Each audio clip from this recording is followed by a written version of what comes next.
मैं यही कहूंगा कि अमन से जो मामला तय होंगे वो इस तरह की जो डीठ किस्म के बयानात हैं उससे नहीं होंगे। तो अमन की बात करें, मोहब्बत की बात करें, क्योंकि यही चीज है। अगर दुनिया चलती है तो अमन मोहब्बत के साथ चलती है। हरमीत, आपसे लास्ट सवाल है कि जितने हमारे देखने वाले हैं भारत में और स्पेशली भारत के सिखों के लिए आप क्या पैगाम देना चाहेंगे? मैं सब इंडियंस जितने भी हैं, चाहे वो जिस धर्म से उनका ताल्लुक है, मैं उनको यही कहूंगा कि देखिए ये पॉलिटिक्स चलती रहेगी, ये जो मीडिया वार है ये चलती रहेगी, लेकिन सच तो ये है कि हम आपसे मोहब्बत करते हैं, आप हमसे करते हैं, इसमें भी कोई ढकी छुपी बात नहीं है। तो कोशिश कीजिएगा कि जब एक पॉजिटिव लीडर आता है तो पॉजिटिव लीडर को चुने। हमारी भी कोशिश होगी, आपकी भी होगी, ताकि ये मेल मिलाप का जो सिस्टम है, ये बाब जो है ये दोबारा खुले। और मोहब्बत ही एक भाषा है जो दिल तक रास्ता पहुंचाने के लिए एक ही रास्ता है, वो है अमन, मोहब्बत और प्यार से बात करना। तो बहुत हो गया, ये लड़ाई झगड़े बहुत हो गए, बॉर्डर बहुत बंद हो गए, अब खुलने की बात है, अब दिल लगाने और बाएं जो खोलने की बात है। तो मैं उनसे यही कहूंगा कि आए, हमारे यहाँ तो मोहब्बत है ही है। हमने तो आपके लिए कॉरिडोर खोला है, सिखों के लिए कटास राज है हमारे पास, बहुत ही मल्टी कल्चर है यहाँ का। और हम भी आएंगे, हमारे जो मुसलमान भाई है वो अजमेर शरीफ जाएंगे, हम अमृतसर जाएंगे। तो मैं उनको यही कहूंगा कि बहुत हो गया, नफरतों की भाषा बहुत हो गई, आए और एक नए बाब की बुनियाद रखते हैं और वो है अमन।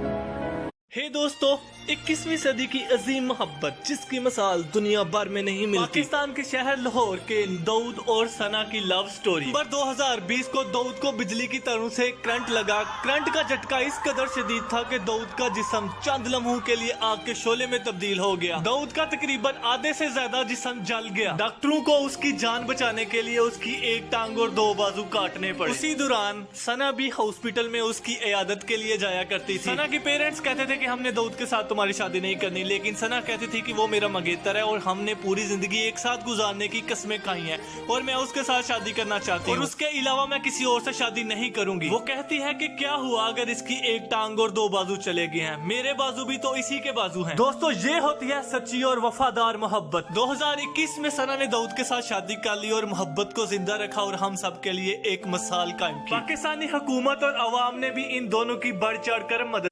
बहुत मजा आया और मुझे इतना मजा आ रहा है कि मेरा दिल कह रहा है मैं आपसे बातें करती जाऊं, लेकिन आपको फैन ऑन करना है, तो इसलिए मुझे पता आपको गर्मी लग रही होगी। सो इसको थोड़ा सा हम जल्दी वाइंड अप करते हैं। देखिए, एंड पर मैं चाहूंगी जितने भी लोग देख रहे हैं, जो कपल स्पेशली देख रहे हैं, और दाऊद में स्पेशली आपसे बात कर रही हूँ कि जो लड़के होते हैं जो टाइम पास करते हैं लड़कियों के साथ और उसके बाद शादी नहीं करते, that was a good decision by you. ठीक है, आपने एक बहुत अच्छा फैसला किया, आपने प्रपोज किया, ठीक है, आपने कोई टाइम पास नहीं किया, शादी की। तो इसमें ये आपका इनका बड़ापन मैं कहूंगी, ठीक है ना, ठीक है, क्योंकि उन्होंने आपके साथ शादी की। क्या कहेंगे उन तमाम तरह लड़कों को जो नहीं करते शादी? जी, उनसे यही कहूँगा कि अगर वो किसी से प्यार करते हैं तो फिर उससे सही तरह करें, उसके साथ सारी ज़िंदगी गुजारें, क्योंकि अगर वो उसको ऐसे यूज़ करके या ऐसे जो भी उसके साथ बातचीत करके उसको छोड़ देते हैं, तो उनको ये होना चाहिए कि हमारे अपने घर में भी माएँ हैं, बहनें हैं, उनकी भी शादी होनी है, वो भी उनके साथ भी ऐसा कोई कर सकता है। तो बस इस चीज़ को सोच के जिसके साथ वो रहें, सिंसियर रहें। बिल्कुल ठीक है, और आप दोनों एक बहुत बड़ी एग्जाम्पल हैं हमारी सोसाइटी में, not only in Pakistan, all around the globe, all around the world. लोग आपको देख रहे हैं, आपको बहुत पसंद कर रहे हैं। अगर आप जाके कमेंट्स पढ़ें, लोग आपको इतना माशाल्लाह प्यार दे रहे हैं सिर्फ इसलिए कि आप दोनों एक दूसरे के साथ सिंसियर हैं। And it's all about sincerity, कि आप कभी अगर प्यार करते हैं तो उसको पूरी तरह से निभाएं। Thank you so much guys, बहुत मजा आया आप लोगों से बातचीत करके, आपकी लव स्टोरी का सुन के मुझे बड़ा मजा आया और मैं उम्मीद करती हूँ कि जितने लोग देख रहे हैं उन्हें भी आज इन दोनों से मिलकर एक बार फिर अच्छा लगा होगा। हमें कमेंट्स के जरिए जरूर बताइएगा और इसके अलावा हमारे चैनल को कीजिएगा सब्सक्राइब। अपना रखिएगा बहुत सारा ख्याल। टेक केयर, अल्लाह हाफ़िज़।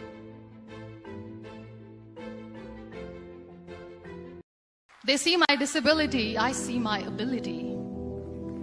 They call me disabled, I call myself differently abled. There are some incidents that happen in your life. Those incidents break you, deform you, but they mold you into the best version of you. And the same thing happened to me. I was 18 years old when I got married. My father wanted me to get married. And all I said was, if that makes you happy, I'll say yes. And of course, it was never a happy marriage. Just about after 2 years of getting married, I met a car accident. Somehow my husband fell asleep and the car fell in the ditch. He managed to jump out, saved himself. I'm happy for him. But I stayed inside the car and I sustained a lot of injuries. The list is a bit long, don't get scared. The wrist was fractured. Shoulder bone and collarbone were fractured. My whole rib cage got fractured.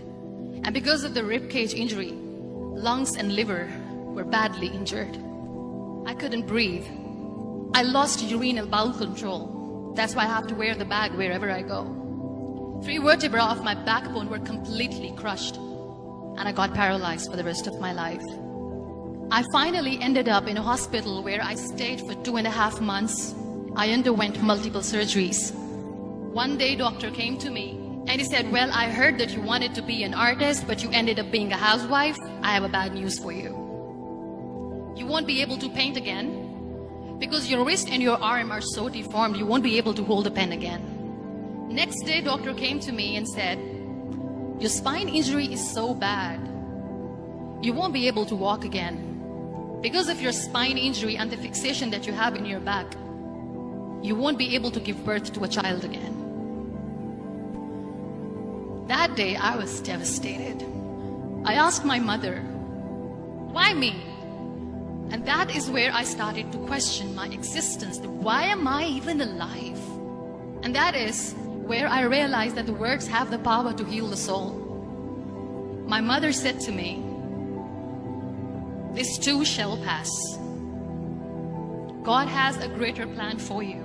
I don't know what it is, but He surely has. And in all that distress and grief, somehow or the other, those words were so magical that they kept me going. One day I asked my brothers, I know I have a deformed hand, but I'm tired of looking at these white walls in the hospital and wearing these white scrubs. I'm getting tired of this. I want to add more colors to my life. I want to do something. Bring me some colors. Bring me some small canvas. I want to paint. So the very first painting I made was on my deathbed, where I painted for the very first time. It was not just an art piece or just my passion. It was my therapy.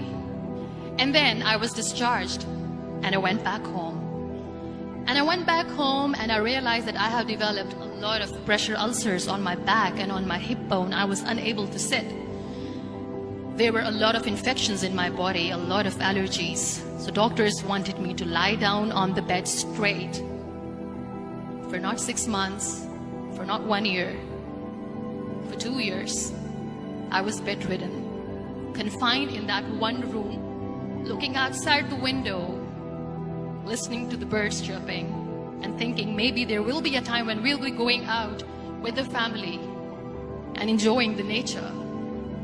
That was the time where I realized how lucky people are. That is the time where I realized that the day I'm going to sit, I'm going to share this pain with everyone to make them realize how blessed they are, and they don't even consider them lucky. That day I decided that I'm going to fight my fears. We all have fears. Fear of unknown, fear of losing people, fear of losing health, money. We want to excel in career, we want to become famous, we want to get money. We are scared all the time. So I wrote down one by one all those fears. And I decided that I'm going to overcome these fears one at a time. You know what was my biggest fear? Divorce. I was trying to cling on to this person who didn't want me anymore, but I said no.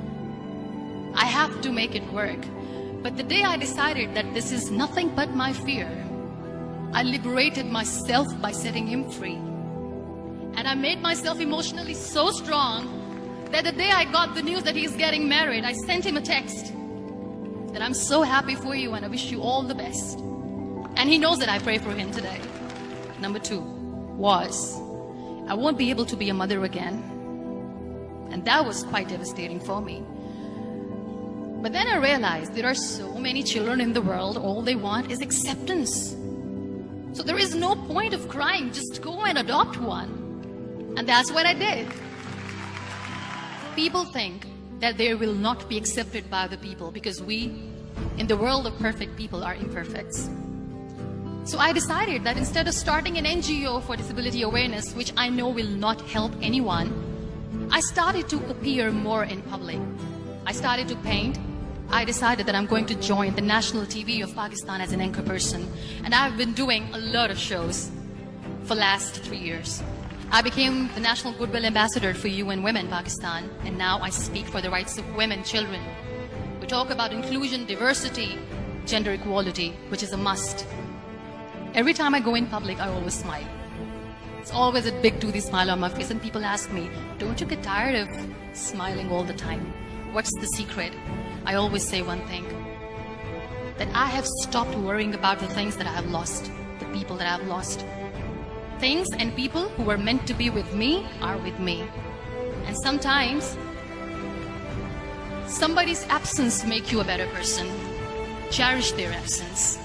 It's always a blessing in disguise. Live your life fully. Accept yourself the way you are. Be kind to yourself. Be kind to yourself. I'll repeat, be kind to yourself, and only then you can be kind to others. Love yourself and spread that love. Life will be hard. There will be turmoils, there will be trials, but that will only make you stronger. So when you accept yourself the way you are, the world recognizes you. It all starts from within.